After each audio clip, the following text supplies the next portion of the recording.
Hi guys, it is Brian Graham from Graham Farms. I'm coming to you from the apiary today. I'm not sure how well you can hear the bees flying, but it's about 61 or 2 degrees here, December the 5th of 2020. So this time of year, anytime you get a day that is warm, relatively no wind, and above 50 degrees is a great day to try to get into the apiary and check your bees, see how food stores are doing. Just kind of make sure they're generally doing okay. Make sure they're flying if it's, like 50, 60 degrees like it is here today. That's usually a good sign. But we're going to go into a few of these hives today, or maybe just one on video, since I still don't have a new tripod yet or a new mount. And kind of show you guys what we're looking for during the winter when we're checking hives. It's going to be a very fast check. We're not going to keep them open very long. If there is brood in them, we don't want them to get cool. And anyway, I just wanted to kind of show you all what we look for in the winter. So let's go ahead and get started.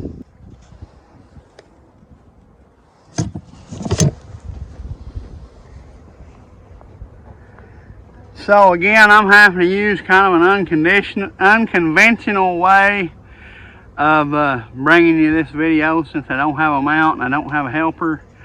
So I've kind of propped you guys up on the next hive, and I really can't say much about what you're seeing. So I hope this video turns out okay. I'm gonna try to get you as close as I can when I can, show you what we're looking for. So these bees are eating. Here, let me bring you guys in. I've got top hive feeders set on, and as you can see, I've got dry sugar in them.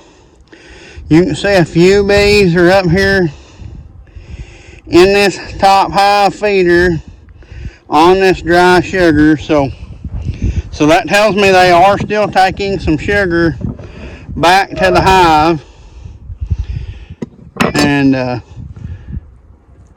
this top hive feeder is a Ceracell. It's kind of new for this year, I believe. We love them. They help with hive beetles a lot.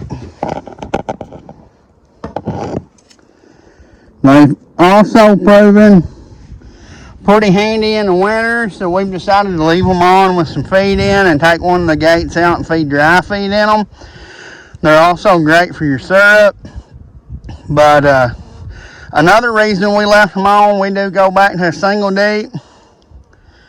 Winter tends to get fairly wet here, and we do not run an inner cover, so it allows any moisture to build up underneath the lid and will drip off into the Ceracell instead of down through the hive, and it allows for some insulation space.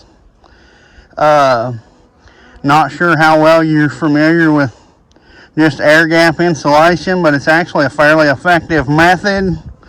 So by closing that up, it allows for quite a bit of insulation on top, actually. So we're going to get into our inspection, and we'll see what we find.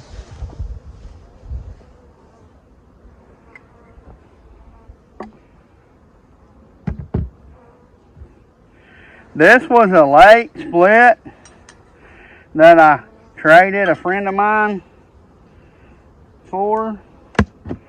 It's from a VSH farm, the same one that I got my start from. I think I've told that story, how we traded goats for bees.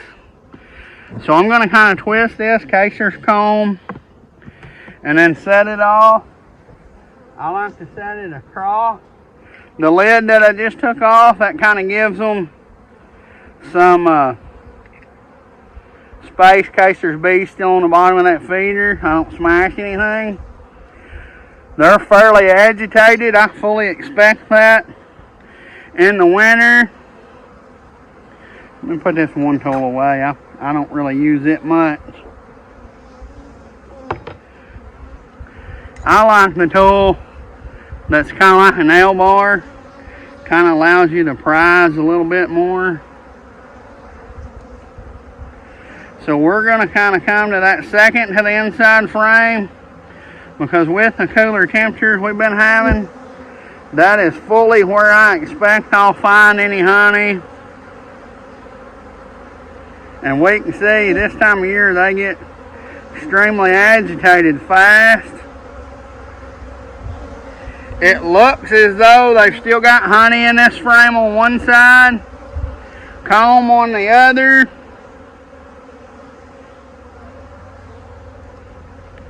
I'm going to go ahead and look at this outside frame, because it looks to still have quite a bit of honey in it as well.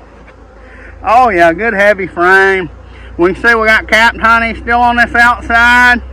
A little bit of capped honey here.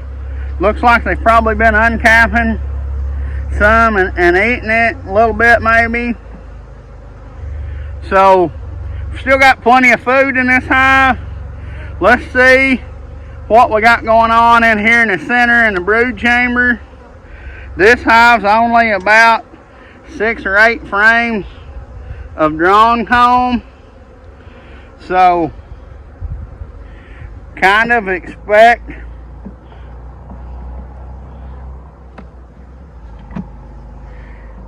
that we won't find much in the way of brood, because I kind of figure that queen's probably out of room. But we're going to look. I can hear, sounds like her in there fanning. That's probably a lot of why we're getting a lot of bees up here in her face. She's telling them something's after the hive. So let's go ahead. That's nice and heavy. So we can see that is solid capped honey on both sides of that frame.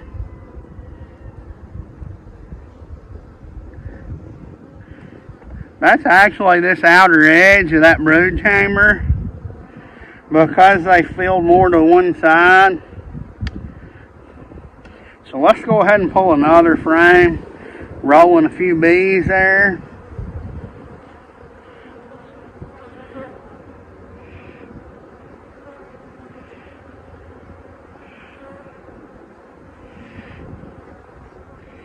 As to be expected, I see no evidence of any brood going on. I see some nectar consumption.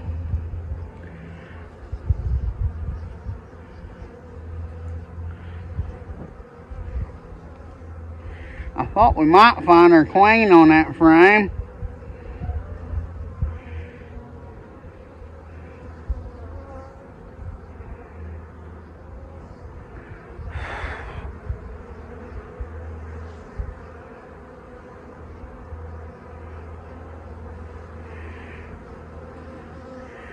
Find no evidence of her queen.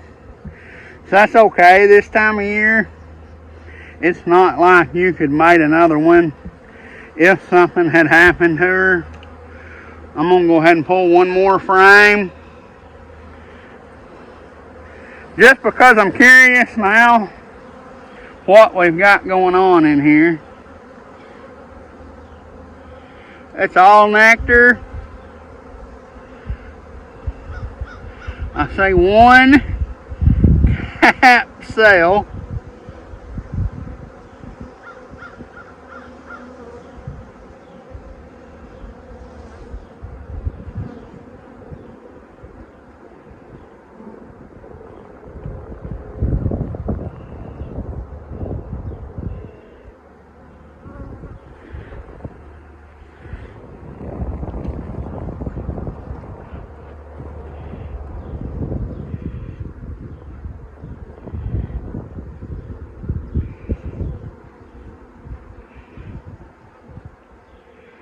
Alright, I don't see anything on this frame either. They've probably got her covered up, keeping her warm. They're piled up on that frame. So we're going to ease that frame back down in there. We're going to slide these around and close that back up.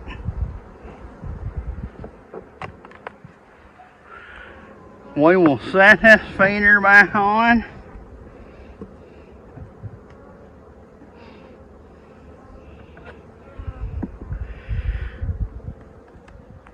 And that is it. So, lots of nectar, bees out flying. Didn't really find a queen, no evidence of brood, but then again, this is, like I say, December the 5th, so not really expecting to find brood and evidence of a queen.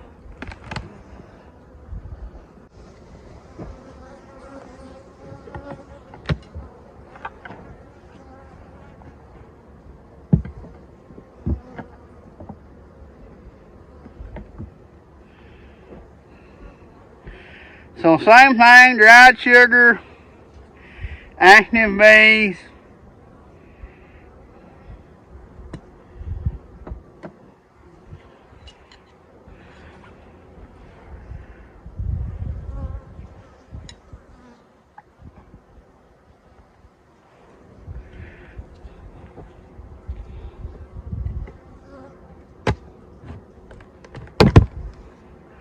Well, I bet that just made them mad. You see, I let that flop. That's not a good thing. That kind of makes them mad. So you can see where that dry sugar's cracking apart. It's had some moisture in it.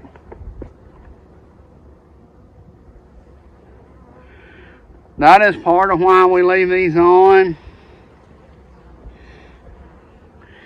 So again, another one of our smaller hives. I find about 6 frames of drone comb.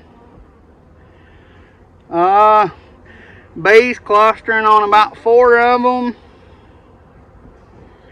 Evidence of some drawing going on out here. Probably late in the fall. So I'm going to go straight to the middle, because I should find honey.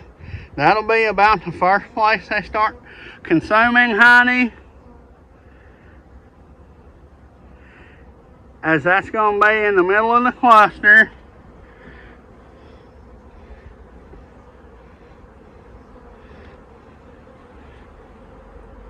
So if we still have honey in these center frames, I would expect we still would have honey on the outside.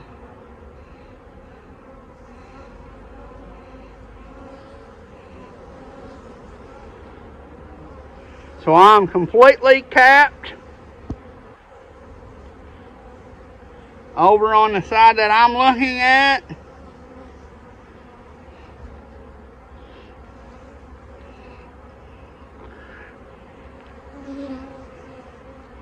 Alright, I gotta get rid of this tool. Not a big fan of that yet.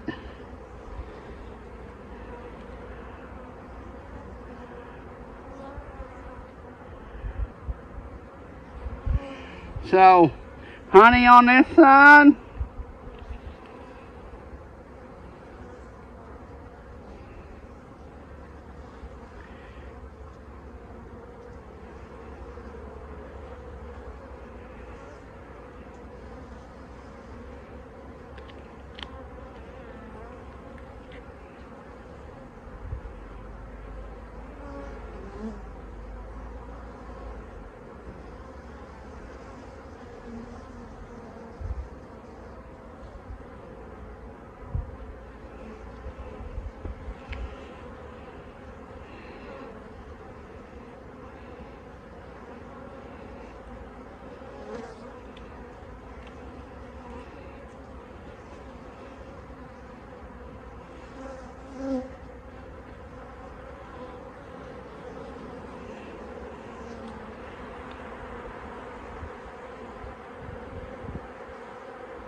So I see lots of fairly young winter bees.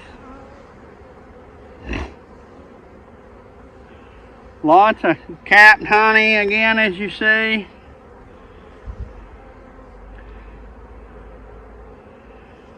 I'd like to show y'all at least one queen, but...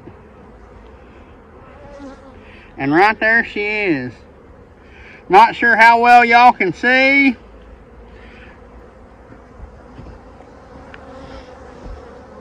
I think I lost her. No, right there. Not sure if you can see that, but right there is that queen bee.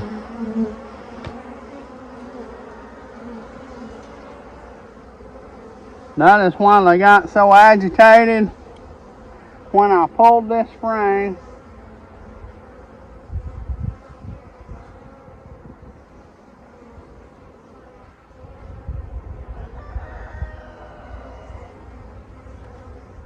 But she looks like has quit laying for the winter. I'm not finding any evidence of eggs. But she's in there, and they've got plenty of food, looks like, to sustain them through the winter, as both of those frames are center of the brood chamber and full of honey. And here's another frame. This would be the outside of that brood chamber. I'm actually finding brood. Not sure if y'all can see that, but a small amount of brood still in this chamber December the 5th. Looks like larvae and capped brood. No signs of fresh eggs. Lots of young bees. This hive's going to make it through the winter without any problems. And this was a 5-frame nuke.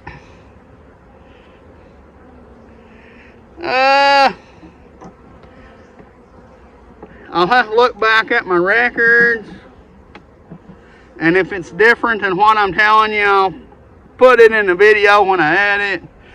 But I'm pretty sure this was a 5-frame nuke that we transferred into these hives mid to late July.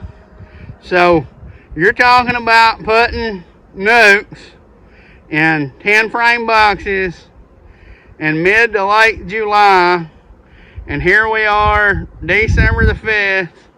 You see they've not grown a lot. They might drew out a frame and a half of comb. They've laid a little bit of comb out on the outside frames, but not a lot. Gives them a great head start for next year. But it just goes to show you can start nukes way later in the year than what traditionally is thought to be safe, and make it, if you have a late enough fall and a good enough flow in the fall wherever you're at.